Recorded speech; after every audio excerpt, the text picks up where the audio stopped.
Welterweight matchup between Nate Diaz and CM Punk.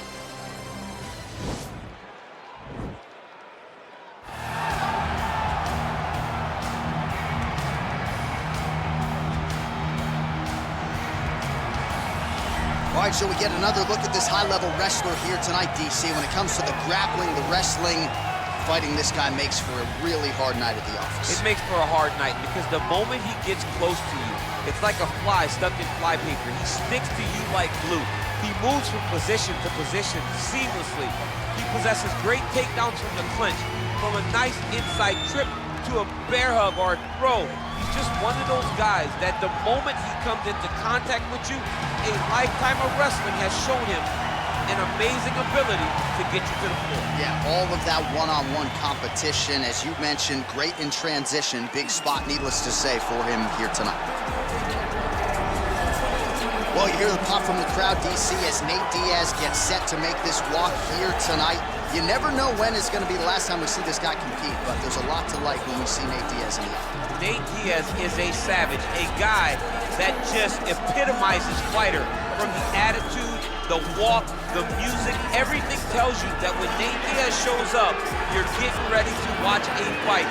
A fantastic striker and a great jiu-jitsu practitioner. Yeah. Nate Diaz is just a well-rounded fighter and one of the biggest stars in the UFC. We've seen the Stockton slap before. I'll set the total. It's just so disrespectful. Over under 1.5. It's so I think he throws it tonight. It's just so disrespectful, but it's so Nate Diaz. I will see if he invokes the Stockton slap here tonight, but Nate Diaz is back, and hopefully in a big way for his supporters around the world. Our tale of the tape for this welterweight fight. More than 5 years apart, with similar height and some differences in reach. All right, now for the introductions, here is Bruce Buffer. Ladies and gentlemen, this fight is 3 rounds in the UFC welterweight division. Introducing first, fighting out of the blue corner. This man is a wrestler, holding a professional record of 1 loss and 1 no contest. He stands 6 feet 1 inch tall, weighing in at 170 pounds. Fighting out of Chicago, Illinois, CM Punk!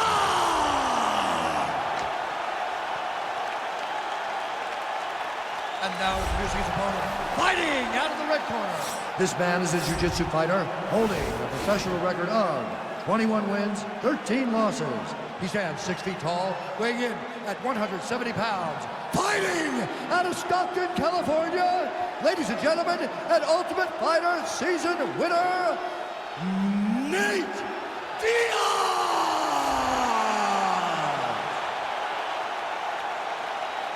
And when the action begins, our referee in charge, Herb Dean. All right, Herb Dean, third man in the octagon for this one. Ready.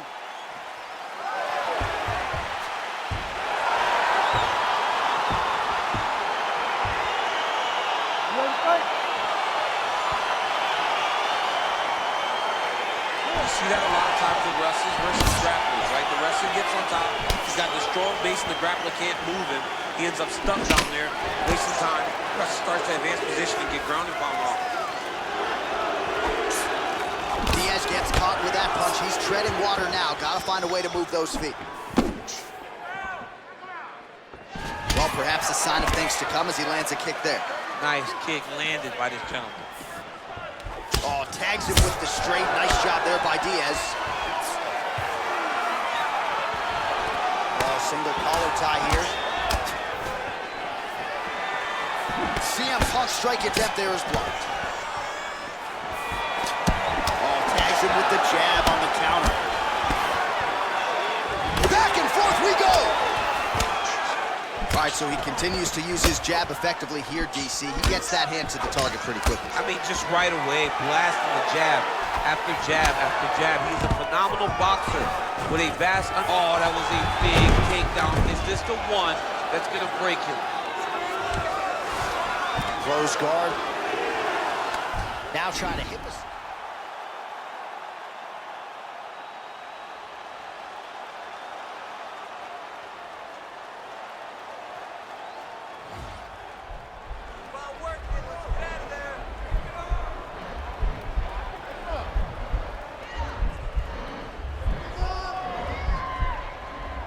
The Kimura is not the arm. It's the shoulder pressure that usually makes you tap.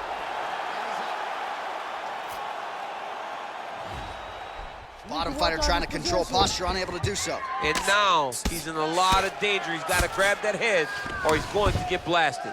Well, he's staying pretty effective here, fighting off of his back. Nice strike landed there by the bottom by Diaz. A lot of top pressure being applied here.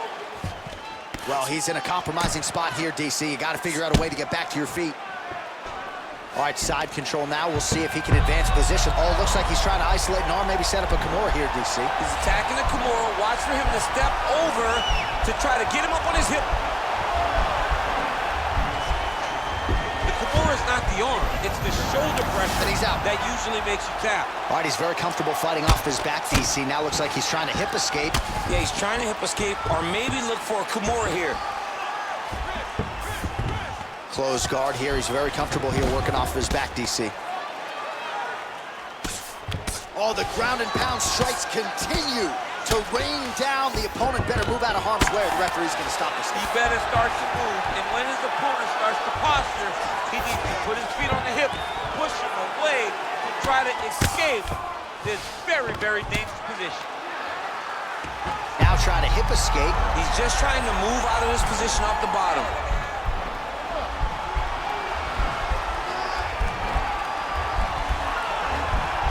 Kimura is not the arm. It's the shoulder pressure that usually makes you tap. Oh, he postured up there, gained some valuable separation. And now the ground and pound starts. All right, we now take a look back at some of the highlights from that last round, DC. A lot for the replay guys to choose. I mean, these guys are going to be very busy trying to find what replay to show you guys. Lands on both sides of the octagon. Both guys fought great. What a phenomenal round.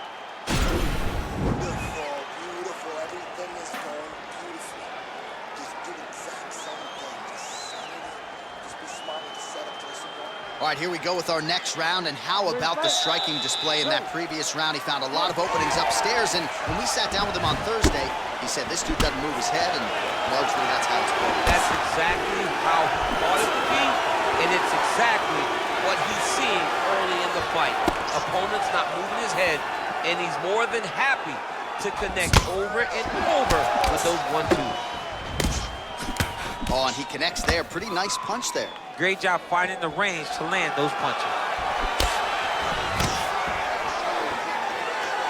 Well, he's been pretty accurate tonight. He's landed some significant strikes, but his corner's looking for him to mix it up a little bit more and just throw more volume. Because they don't see too much of a threat. This guy has to have confidence in knowing that when he extends his combinations, he's still safe, but he's also going to be able to land. He's got to be finding that confidence in his mind that all the reps in the training room are going to pay off. Oh, he did a great job of rotating him into an underhook. Oh, the head snaps back. Another combination of uppercuts and the clinch right to the head. Notice how he's throwing his entire hip into every one of these punches. He is looking to shut the lights out. Nice punch lands over the top. Well, a really good second round for him thus far. After a somewhat lackluster first round, he has found the rhythm and found his striking range. Scary proposition for the opponent now here in round 2. Counters with a straight hand here, and it lands. Nice job by Diaz. Look at him working at trying to shut the liver down. All right, he closes the distance, gets the single collar tie. Timing his shots nicely here, champ. He's doing a great job of mixing everything up and using a lot of diverse strikes. Just missed with the left there. Great timing with that takedown. Oh, there we go. All right, half guard now. Not a fighter you want in half guard against you. For the bottom fighter, what does he need to do? He needs to secure his underhook. He's got to be fighting for underhook. One of the most key things you can do as a bottom fighter stuck in half guard. Now the guy's got armbar. He's attacking it on him.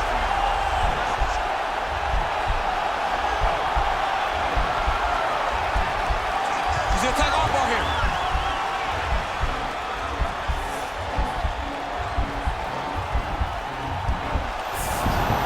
Now he's okay.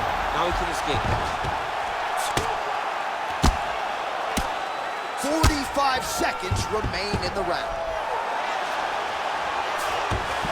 All right, so you got to be careful playing on the ground with this guy. You don't want to mess around for too long.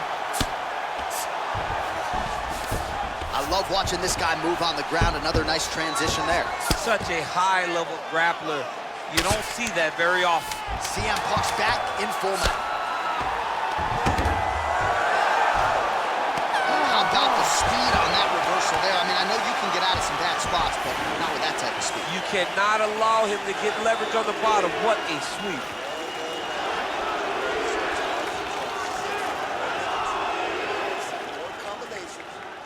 All right, so a lot of highlights over those previous 5 minutes. DC, take us through the replay if you would. A lot of good action, but punching led the dance. Punching was the thing that stood out to me. That allowed him to take control of the round.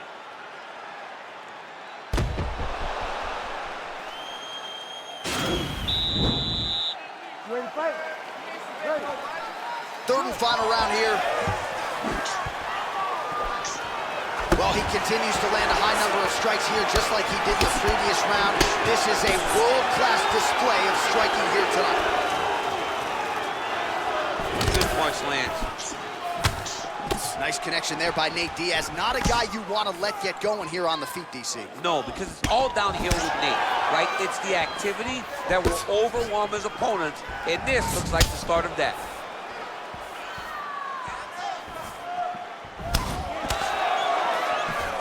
Oh, he lands a straight punch there, DC. He didn't like that left hand. Oh, he's hurt bad. He's hurt bad, John. He's got to pressure.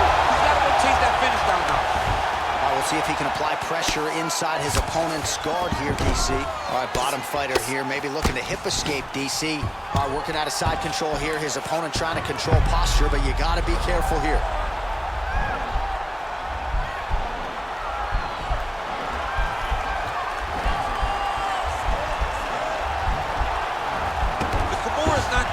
It's the shoulder pressure that usually makes you tap. Well, you know, I don't like the gi very much, but I have an appreciation and a healthy one for these type of transitions. You can tell he's been in a gi at some point in his life with the way that he moves so freely. I'm skipping jiu-jitsu next week, too. Well, it's all pace and pressure down the stretch. He is really lighting him up now.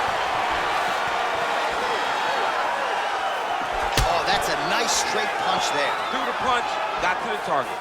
And both guys really throwing with authority. Oh, strong punch there by CM Punk. Nice takedown land. Under 2 minutes remain in the fight. All right, has the guard closed here. All right, rubber guard now, DC. Some submissions at his disposal if he so chooses. Yeah, he does have a couple submissions there. He's going to attack.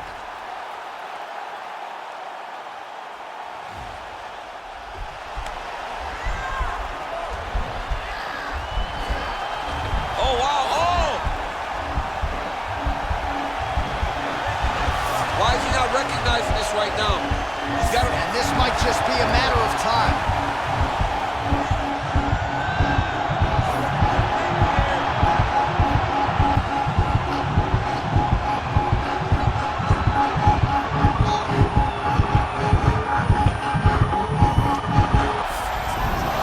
The sheer will is really remarkable to watch.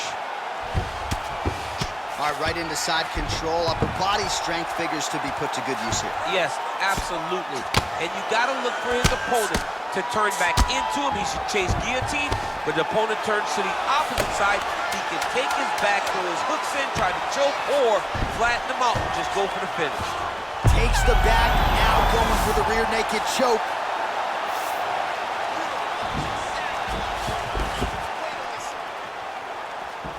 All right, let's look back at some of the action, DC. They go the distance tonight, but you got to think he won over the judges with his striking acumen tonight. Yeah, you got to watch one of the best strikers in the entire UFC. He did everything so well, and in my opinion, he should cruise to a very easy decision.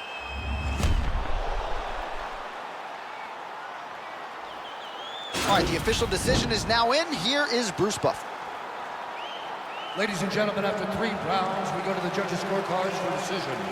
All 3 judges scored the contest 30-27. Going the winner by unanimous decision, Nate Diaz. All right, so there he is. The celebration is on. He tried to leave the judges out of it tonight, was unable to do that, but a pretty dominant effort nonetheless. He's your winner by unanimous decision. And you got to feel good about that. You got to feel good about dominating every aspect very proud.